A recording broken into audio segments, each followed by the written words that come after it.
Two brothers came with hearts of pride. Lord, give us thrones at your side, one on your left, one on your right, in your kingdom full of light. But Jesus turned with gentle care. Do you know the cost you bear?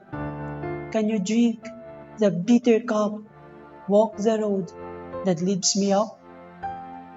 The others grumbled, angry and anxious.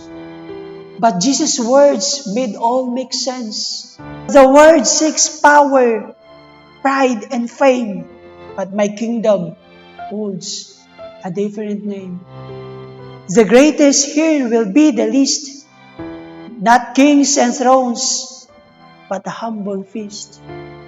To serve, not rule, is what I ask. In love and grace, fulfill this task. I came to serve, not to be served, to lift the lowly, to heal, to raise, to give my life for all who fall.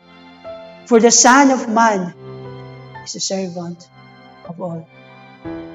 So follow not the path of pride, but walk in love with Christ as guide, to serve, to love, to give, to care, and this, the kingdom we all share.